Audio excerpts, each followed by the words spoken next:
When Cleopatra died in 30 BCE, her country didn't just vanish into the pages of history. Instead, it was absorbed into the mighty Roman Empire, which would go on to rule over the entire Mediterranean world. It might be easy to think of this period as the end of ancient Egypt, but that's not true. The story of Egypt under Roman rule is one of surprising cultural fusion, and one of the most unexpected elements of this strange era is how Roman emperors were shown as pharaohs in temples across Egypt. So, what exactly were these depictions of Augustus, Nero, and Caligula doing inside Egyptian temples? Well, let's find out. Welcome back, everyone. Today we're going to explore Egypt's unusual relationship with the Roman emperors who ruled their country by looking at how they depicted them as pharaohs in temples. After Cleopatra's death, Egypt became a province of the Roman Empire. This may have ended the rule of the native Egyptian dynasties, but the Romans weren't here to erase Egyptian culture. In fact, they had a lot of respect for it. One example of this is how the Romans built their new capital city in Alexandria. They carefully planned its streets and districts, drawing inspiration from Greek urban design. And they even put an emphasis on having green spaces and parks, thinking this would improve the quality of life for people living there. However, the main thoroughfare of the city was lined with colonnades decorated with sphinxes. These mythical creatures had the body of a lion and the head of a human, typically a pharaoh. And this blend of Egyptian and Roman architecture would become a common feature of buildings throughout Egypt. In fact, it was during this time that many Roman buildings across Egypt were adorned with Egyptian iconography. But perhaps nowhere was this more evident than in the temples themselves. Egypt was still very much a religious place when the Romans arrived. And despite being polytheistic themselves, the Romans admired the Egyptians' deep-rooted belief system and their elaborate rituals. This admiration was especially directed towards the gods and goddesses the Egyptians worshipped. In fact, some Egyptian deities were so popular in Rome that they even had temples dedicated to them there. So it makes sense that the Romans wanted to honor these gods when they built new temples in Egypt. However, they also wanted to make it clear who was in charge, and this led to a unique form of propaganda, depicting Roman emperors as pharaohs inside Egyptian temples. But before we continue, please take a moment to like this video and subscribe if you enjoy learning about ancient history. So why did the Romans decide to depict their emperors as pharaohs? Well, it all has to do with the title itself. When Caesar Augustus became the first Roman emperor after the reign of Augustus, he was given the title of pharaoh by the Egyptian priests. This was done during a ceremony known as the triumphal procession, which took place in the city of Alexandria. During this procession, the emperor rode on a golden chariot pulled by elephants and horses while being cheered on by crowds of adoring subjects. But it wasn't just a symbolic gesture. The title of pharaoh carried with it real power and authority. It made the emperor the supreme ruler of Egypt and gave him control over its vast resources. This was especially important in the early days of the empire, when Egypt was a major source of grain for the Roman people. The fertile Nile River Valley produced crops that could be shipped to Rome, where they were used to feed the growing population. Control over this grain supply gave the emperor significant power over the people of Rome. So it's easy to see why the Romans would want to use the title of pharaoh as a way to assert their authority over Egypt. But they didn't stop there. They went on to use all the symbols and trappings of the Egyptian pharaohs to make their rule even more apparent. For example, they built new temples in Egypt that blended Roman and Egyptian styles. These temples often featured sphinxes and other Egyptian motifs, but they also had statues of the emperor dressed in traditional Roman clothing.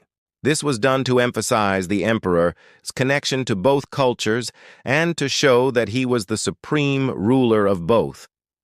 Perhaps the most famous example of this is the Temple of Augustus at Philae. Built in the 1st century AD, this temple is a beautiful example of Roman and Egyptian architecture. The main chamber contains a statue of Augustus dressed in an Egyptian kilt and holding the symbols of pharaonic power. He is shown standing next to an altar, which symbolizes his role as a god. Above him is a painting of the sky goddess Neith, who was considered the mother of all pharaohs. This painting shows the Romans' respect for Egyptian religion, but it also emphasizes Augustus's divine status as a pharaoh. The Romans weren't the only ones to use propaganda in this way. The Egyptians had been doing it for centuries. For example, the great pharaoh Akhenaten is often shown in traditional Egyptian dress, but with a Roman-style beard. This was likely done to connect him to the new Roman rulers and to show that they were part of the long line of Egyptian pharaohs. It's also possible that the Egyptians saw the Romans as a new dynasty of pharaohs. After all, they had been ruled by Persians, Greeks, and most recently Ptolemies. The Romans were seen as outsiders, but they were also seen as powerful and wealthy. So it's not surprising that the Egyptians would have embraced them as their new rulers and incorporated them into their religious beliefs. Another interesting aspect of this is how the Egyptians adapted the Roman emperors' names to fit their own language. For example, the Emperor Caligula was known as Caligula in Egypt. This was likely done to make him more approachable to the Egyptian people and to show that he was part of their culture. It's also worth noting that the Egyptians weren't the only ones who admired the Romans. The Romans themselves were fascinated by Egyptian culture, and they often tried to emulate it. For example, Roman emperors such as Hadrian and Nero were known to wear Egyptian-inspired clothing and jewelry. They also kept Egyptian-style gardens and decorated their homes with Egyptian art. But it wasn't just the elites who were fascinated by Egypt. The common people of Rome were also enamored with Egyptian culture. They flocked to the Temple of Isis, which was dedicated to the Egyptian goddess Isis. This temple was one of the most popular religious sites in Rome, and it was said that anyone who visited it would experience good fortune. The popularity of Egyptian culture in Rome was likely due to a combination of factors. For example, Egypt was seen as a mysterious and exotic land. It was far away from Rome, and its culture was very different from Roman culture. This made Egypt seem all the more fascinating to the Romans, and they were eager to learn more about it. Additionally, Egyptian art and architecture were highly regarded by the Romans. They saw the pyramids and other ancient Egyptian structures as marvels of engineering, and they were also impressed by the beauty of Egyptian art. However, not everyone was happy with the depiction of Roman emperors as pharaohs. Some Egyptians likely saw it as a form of cultural appropriation and a way for the Romans to assert their dominance over them. This is understandable since the pharaoh was seen as the supreme ruler of Egypt, and the Romans were taking that title for themselves. However, it's also possible that some Egyptians saw the Roman emperors as new pharaohs and that they accepted their rule. This is because the Egyptians had been ruled by outsiders for centuries, and they may have become accustomed to accepting new rulers. No matter what the Egyptians thought, the Roman emperors continued to be depicted as pharaohs throughout the empire. This was likely done to maintain control over Egypt and to remind the Egyptians who was in charge. It was also a way for the Romans to show off their wealth and power. By depicting themselves as pharaohs, the Roman emperors were able to display their wealth and power to the Egyptians. This was especially important in the early days of the empire, when the Romans were still trying to win over the Egyptians. By showing them that they were the new pharaohs, the Romans were able to demonstrate that they were the supreme rulers of Egypt and that they had the power to control its vast resources.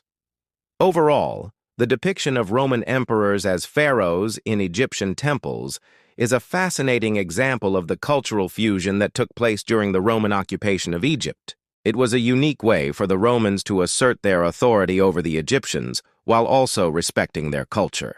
This practice was a key element of the Roman propaganda machine, and it served as a reminder to the Egyptians who was in charge.